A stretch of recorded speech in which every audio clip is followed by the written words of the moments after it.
Bismillahirrahmanirrahim. Assalamualaikum warahmatullahi wabarakatuh. Saudara-saudariku sekalian dan teman-teman sekalian dimanapun Anda berada. Pertama-tama dulu marilah kita panjatkan puji syukur kita terhadap Allah Subhanahu wa Ta'ala, Tuhan yang Maha Esa.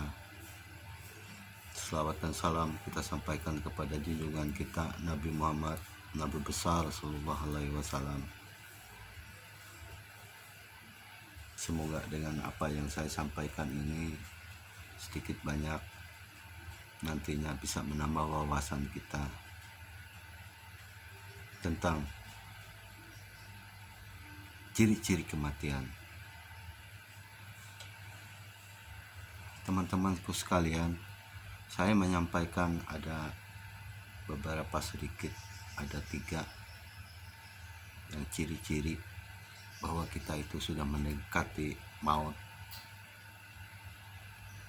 Ciri-ciri bahwa keluarga kita sudah mendekati maut, termasuk diri kita sendiri.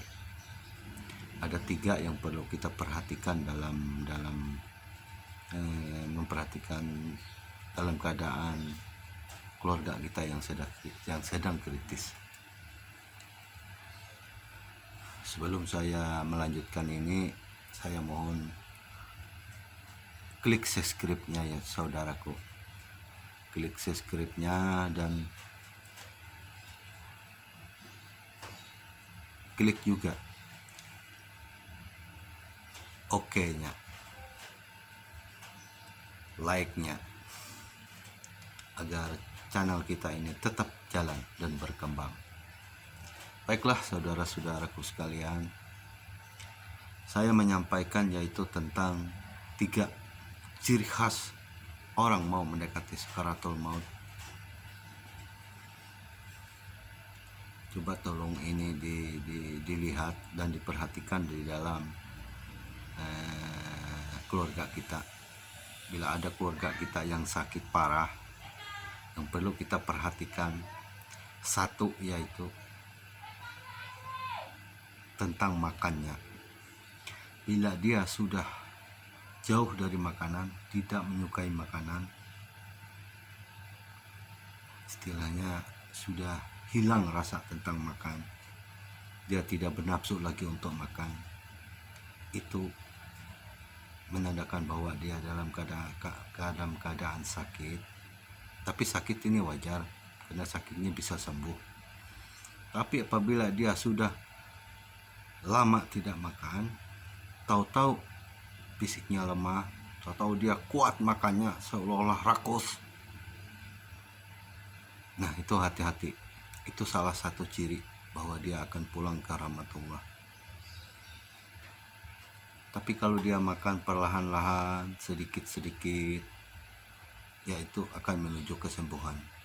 Tapi kalau dia sudah lama tidak makan, lemas, minum pun dia sudah tidak mau, tapi tiba-tiba dia pingin makan, tapi dalam makannya ini matanya liar, rakus, geragas.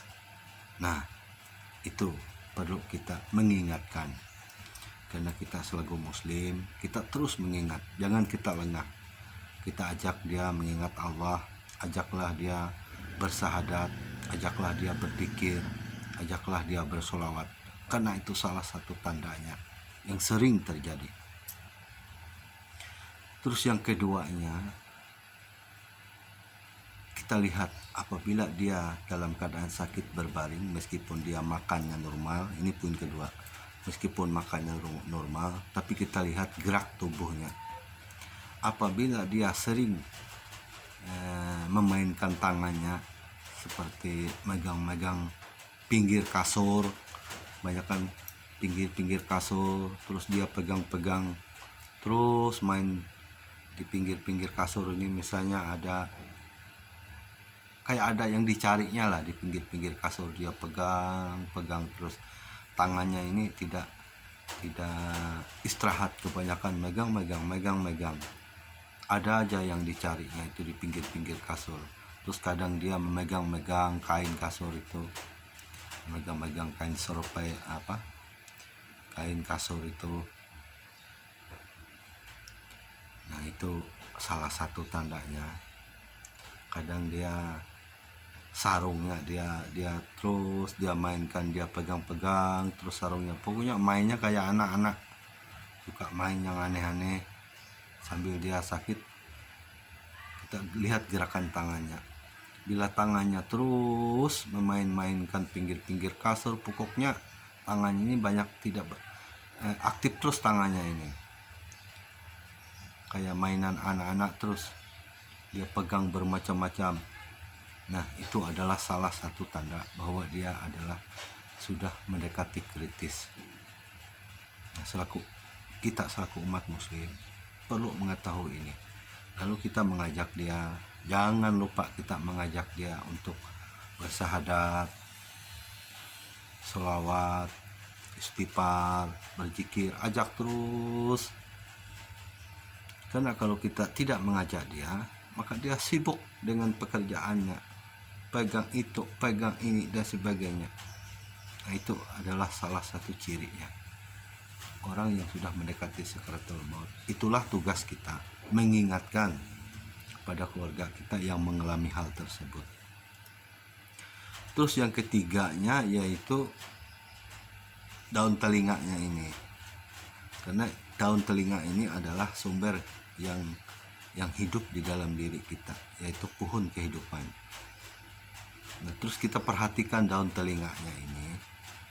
Bila daun telinganya ini, meskipun dia kuat makannya, terus dia ngomong ini normal-normal, kita merasa seolah-olah dia ini sehat. Lalu kita lupa mengajak dia bersahadat, lupa kita mengajak dia beristighfar, lupa kita mengajak dia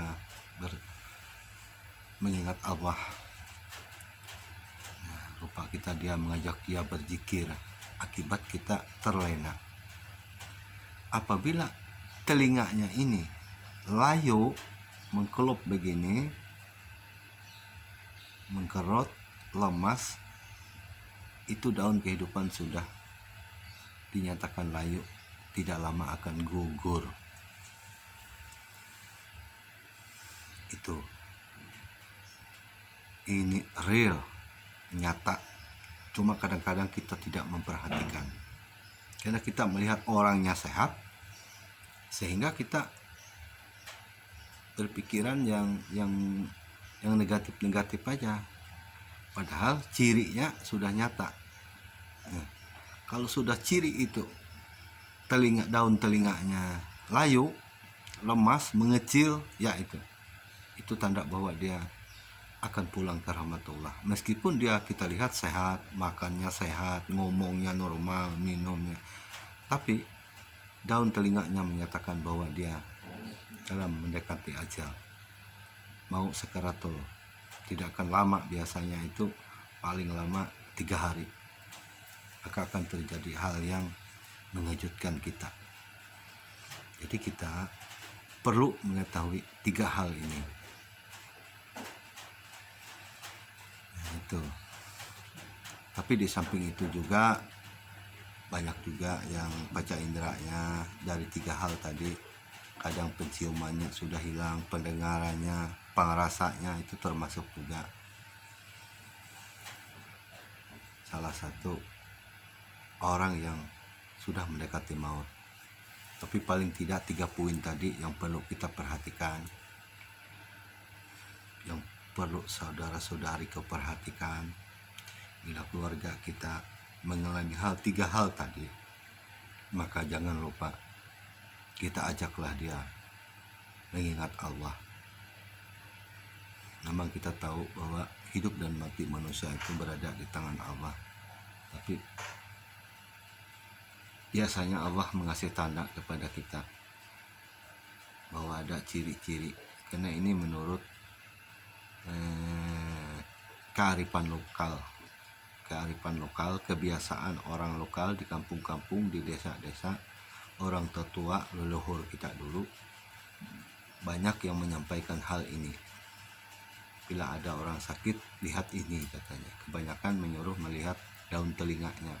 Bila daun telinganya sudah ngerucut, meskipun orangnya sehat kelihatannya, bisa makan, bisa minum.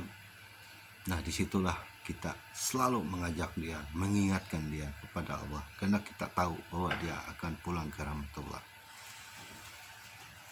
Itulah sedikit tentang ilmu ciri-ciri sakaratul maut menurut leluhur kami. Mudah-mudahan juga kita sama-sama mengetahui hal ini, paling tidak untuk pengetahuan kita. Saya rasanya sekian yang perlu saya sampaikan. Wabilah taufiq wal hidayah. Assalamualaikum warahmatullahi wabarakatuh.